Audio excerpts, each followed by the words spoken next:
Dear student, how are you? I was thinking that you all are fine, you all are doing your preparation well.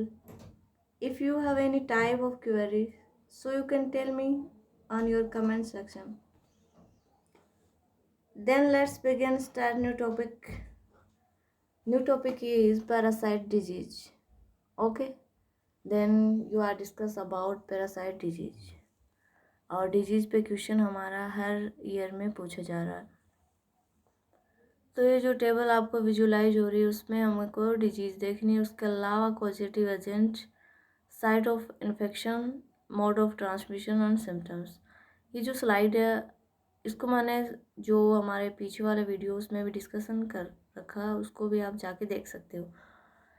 Then first हमारा हो जाता है सीजियोसिस यानी कि बेसिलियारी dysentery यानी जियला जो स्पीसीज है उसका ये क्या पॉजिटिव एजेंट है। इसकी साइट की बात करें इन्फेक्शन की तो इंटेस्टाइन हमारी उसको इन्फेक्ट करता है। और ट्रांसमिशन का जो मोड की बात करते हैं तो वो फूड से, वाटर और अन्य जो कंटेनमेंट है उनसे हो जाता है ट्रांसमिशन। अब बात कर लेते हैं सिम्टम की। सिम्टम में हमें क्या दिखता है, इसमें पेन होगा, हमारे डिहाइड्रेशन, ब्लड, म्यूकस सिक्रेट होगा, ठीक है। देन ओके, सेकंड हमारा आ जाएगा ब्लैक डेथ, जिसका जो पॉजिटिव एजेंट है उसको हम बोल सकते हैं पेस्टिस है, येरेशीनिया पेस्टिस है। इसका इन्फेक्शन जो साइट है वो है लिम्फ नोड, हमारे जो लिम्फ नोड है उसको ये इन्फेक्ट कर देता है। उसके अलावा मोड ऑफ ट्रांसमिशन की बात करें तो रेड फ्लीवेक्टर जीनोफाइला जियोप्सिस, उसमें क्या करता है ट्रांसमिशन है इसके, यानी कि रेड फ्लाई है जो वेक्टर है वो क्या है कि ट्रांसमिशन एक वाघ की तरह यहाँ पे काम कर रही है। उसके अलावा सिम्टम की बात करें तो इसमें फीवर होगा, हेडेक होगा। देन थर्ड बात कर लेते हैं डिप्थीरिया, और ये जो आपको थर्ड नंबर का एग्जाम्पल दिख रहा है ये हर बार एग्जाम में पूछा जा रहा है आपसे। ये है कॉर्निबैक्टीरियम डिप्थीरियाई, और ये किसको इन्फेक्ट कर रहा है तो इसका साइट है वो लाइनेक्स स्किन नासल एंड पेनाइटल जो पासेज है, यानी सॉरी जो जेनेटल पासेज है उसको इन्फेक्ट कर रहा है। उसके अलावा जो इसकी हम ट्रांसमिशन साइट की बात करें तो ड्रॉपलेट इन्फेक्शन होता है। और जो सिम्टम की बात करें तो फीवर होगा, हमारा जो थ्रोट है उसमें क्या हो जाएगा, डिफ़िकल्टी आ जाएगी हमारे ब्रीथिंग में। कोलेरा की बात करते हैं तो जो कोलेरा है ये गर्मियों में ज़्यादा होता है, इसलिए आपको क्या करना है, ज़्यादा से ज़्यादा वाटर का यूज करना है। कोलेरा में जो वेक्टर की बात करें या फिर इन्फेक्शियस जो डिजीज़ है वो विब्रियो कोलेरा नाम का वेक्टर है, और इंटेस्टाइन को साइट है जो स्पेसिफिक जो साइट है उसको इन्फेक्ट करता है। उसके अलावा हम कंटेनमेंट की बात करें तो फूड, वाटर उनसे जाता है, ये उसका रूट है। उसके अलावा जो हम सिम्टम की बात करें तो डिहायरिया और डिहाइड्रेशन कंडीशन हो जाती है। और ये जो कोलेरा है उसका हमने जो हमारा इम्यूनोलॉजी जो सेक्शन है उसमें डिटेल से पढ़ रखा है कोलेरा के बारे में। टेटनस की बात करें तो लोग जो भी बोलते हैं इसको, और ये जो क्लोस्ट्रीडियम टेटनाई है उसके द्वारा ये हो जाता है। और जो मसल्स है उसकी इन्फेक्टेड साइट है, मसल्स वगैरह इतनी जकड़ जाती हैं, पूरा जो बॉडी है वो जकड़न हो जाती है बॉडी में, और थ्रो बाउंड इन्फेक्शन होता है इसका। और जो सिम्टम की बात करें तो रिजिडिटी आती है जो मसल्स इनमें। 6 नंबर का टाइफाइड है। टाइफाइड होता है साल्मोनेला टाइफी। ये जो मैं आपको यहाँ से पॉजिटिव एजेंट है तो मैं जूम कर रही हूँ अभी, तो उसके बाद में मैं छोटा कर दूँ इसको, तो आप स्क्रीनशॉट ले सकते हो क्योंकि पॉजिटिव एजेंट है, आपको जितने भी यहाँ पे हैं सभी पूछे हुए एग्जाम में।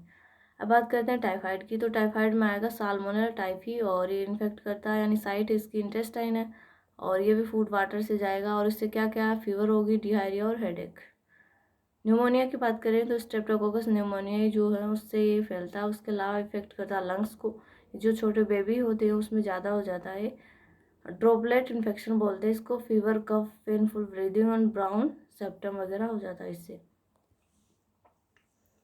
एंड नेक्स्ट जो हम बात करने वाले हैं वो है ट्यूबरकुलोसिस। ये भी एक प्रकार की डिजीज़ है जो माइक्रोबैक्टीरियम ट्यूबरकुलोसिस है उसके द्वारा फैलती है, और इन्फेक्टिव जो साइट है इसकी लंग्स है। और उसके अलावा किससे फैलता है, ड्रॉपलेट इन्फेक्शन है, यानी कि हम खांसते छींकते हमारी बूंदें जो बाहर आ जाती हैं तो उससे ये फैलता है।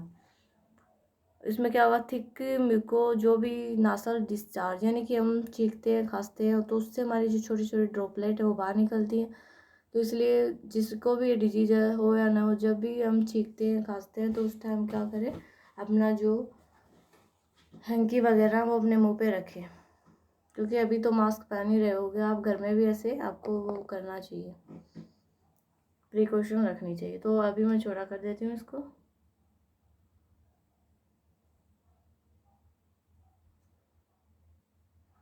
अब इसका स्क्रीनशॉट ले लीजिए, फिर हम आगे बढ़ते हैं।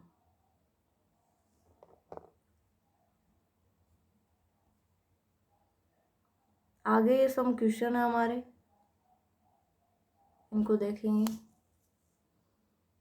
ये डिजीज का क्वेश्चन है, identify the correct match pair. ठीक है, हमें करेक्ट मैच पेयर करवाना है। तो हमारा क्वेश्चन क्या हो जाता है, क्वेश्चन कह रहा है कि हमें मैचिंग करनी है कि कितनी भी डिजीज हैं वो कैसे कैसे हो रही है।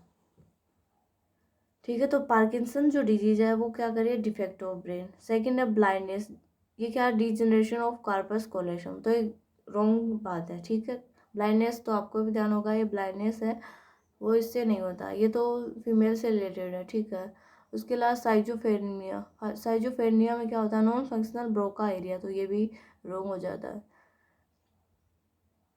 देन उसके अलावा बात करते हैं increase activity of gut iris and urinary bladder, तो activation of sympathetic nerve system, तो ये भी रॉन्ग है।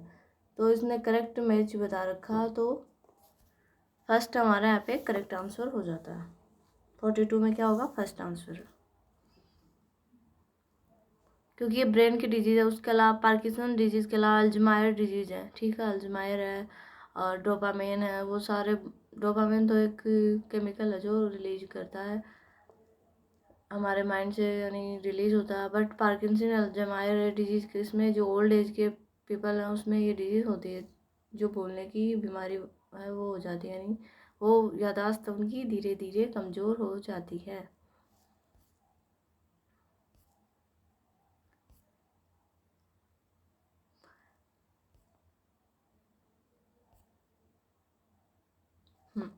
नेक्स्ट हमारा क्वेश्चन है 67। ओके, इसमें बता रखा है which among the following protozoa is not an example of endoparasite.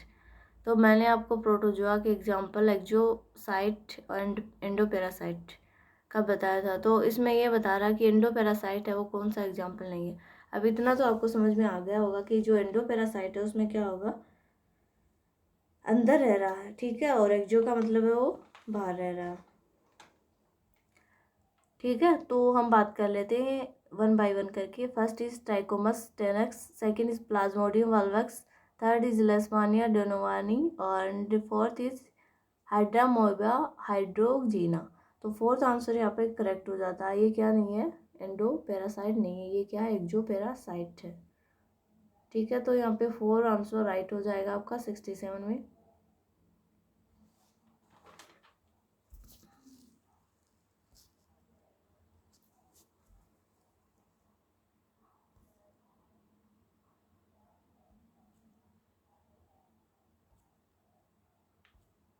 Then हम नेक्स्ट बात करते हैं हमारा जो which one of the following is made use of एलिजाज आइडेंटिफाई ए सब्सटेंस। जो हम एक्सपेरिमेंट करते हैं ले जाके, तो किसका आइडेंटिफाई करते हैं, इसका मतलब ये है यहाँ पे किसका हम आइडेंटिफाई करते हैं।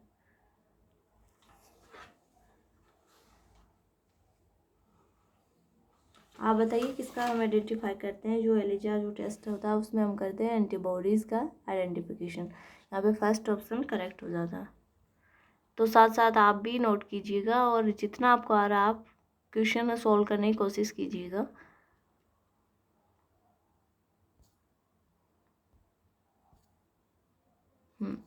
देन नेक्स्ट क्वेश्चन 54 का हमारा, which among the following disease is cause by protozoa.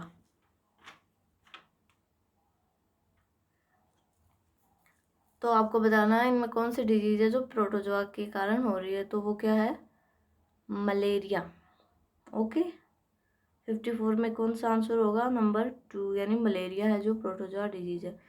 क्योंकि जो टाइफाइड है वो भी अलग बैक्टीरिया से होती है, न्यूमोनिया भी अलग है और कॉमन कोल्ड भी अलग है। न्यूमोनिया तो अभी अभी बढ़ गया, साल्मोनेला टाइफी, टाइफाइड है वो अलग से। ऐसे जो वेक्टर है उसको आपको भी लर्न करना है इनके साथ साथ। 55 का क्वेश्चन बता रहा है हमको, ELISA diagnostic test is use for diagnosis of.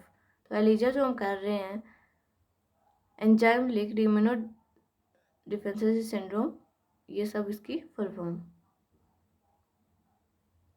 इसका आंसर बताइए 55 में कौन सा होगा, नंबर 3 यानी एड्स एक्वायर्ड इम्यूनोडिफिशियंसी जो सिंड्रोम है उसके परीक्षण के लिए हम क्या करते हैं, एलिजा टेस्ट करवाते हैं।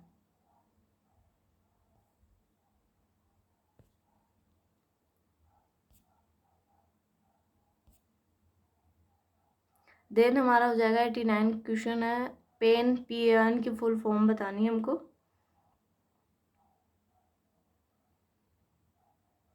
बताइए आप पेन की फुल फॉर्म, क्योंकि आपको फुल फॉर्म भी याद रखना चाहिए, क्योंकि जो केमिकल हम यूज करते हैं उसकी जो फुल फॉर्म है पेन की वो है पेरोजाइएसिटाइल नाइट्रेट, पेरोजाइएसिटाइल नाइट्रेट। क्योंकि इनमें सब में नाइट्रेट पीछे दे रखा है, ठीक है, तो इसमें आप कॉमन सेंस भी नहीं लगा सकते। तो एसिटाइल जिसमें आएगा और वो क्या होगा, पेरो होगा न कि पोली। तो यहाँ पे ही याद हो गया ना आपको, क्या होगा, नाइट्रेट पीछे लग रहा है, एन से याद हो जाएगा, ठीक है। ए का मतलब यहाँ पे एसिटाइल है तो सब में है, 2 में एमाइल है और 2 में एसिटाइल है। फर्स्ट में एक में पोली है, एक में पेरो है, तो क्या है, पेरो एसिटाइल नाइट्रेट है।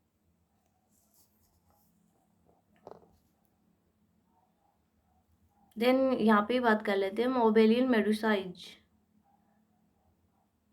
क्या है ये ओबेलियन मेडुसा, डेट्रोवर्स है, ओमनिवर्स है, हर्बीवर्स है, कार्निवर्स है।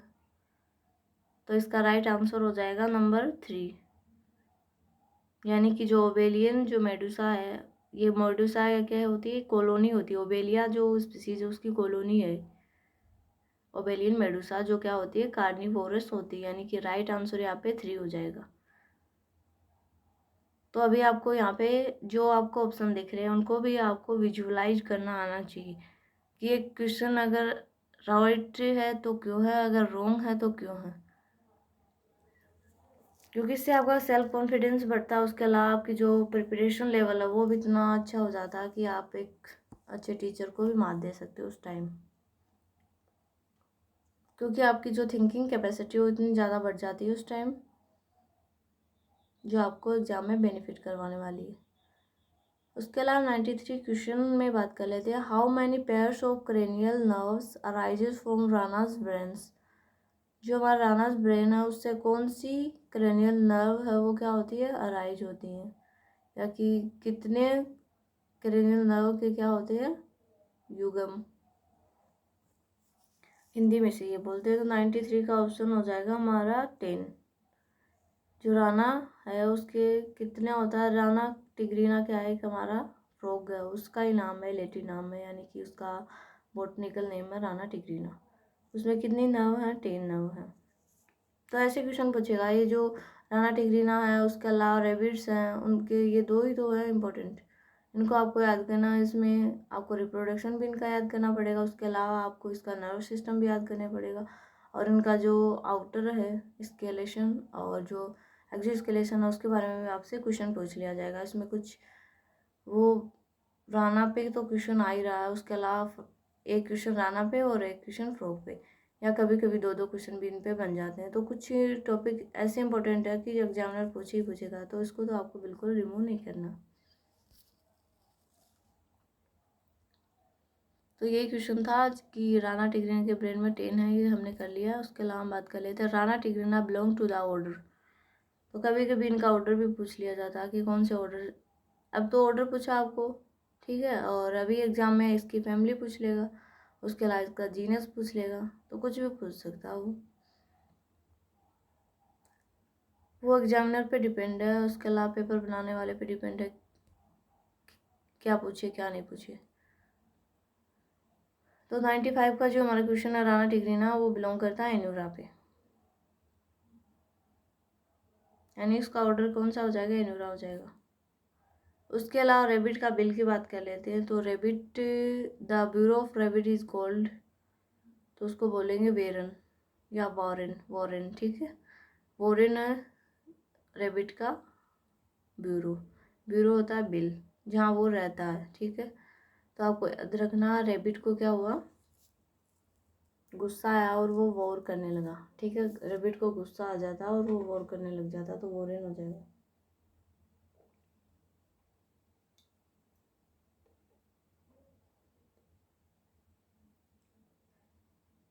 तो इतने सारे क्वेश्चन हमने यहाँ पे डिस्कस किए हैं, और भी आगे देखते हैं।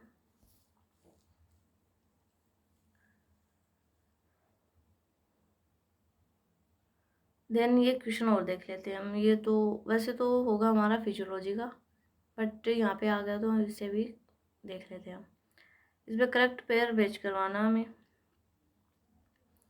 सर्टोली सेल क्या रिलीज करेंगी, प्रोस्टेट ग्लैंड, कार्पस ल्यूटियम।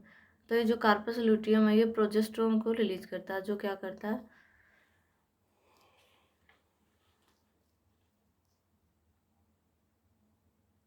इसका आंसर क्या हो जाएगा, ऑप्शन नंबर थर्ड, यानी 98 में हो जाएगा थर्ड। कार्पस ल्यूटियम से क्या सिक्रेशन होता है, प्रोजेस्टेरोन जो हार्मोन है उसका सिक्रेशन होता है।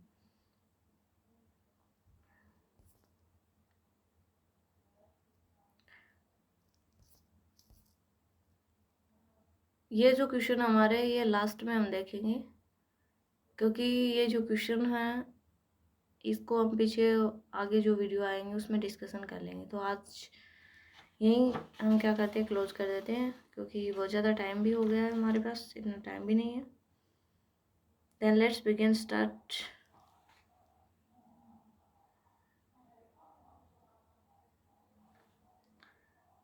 सो आपको कैसा लगा है चैनल, आपको कितना बेनिफिट यहाँ पे हो रहा है।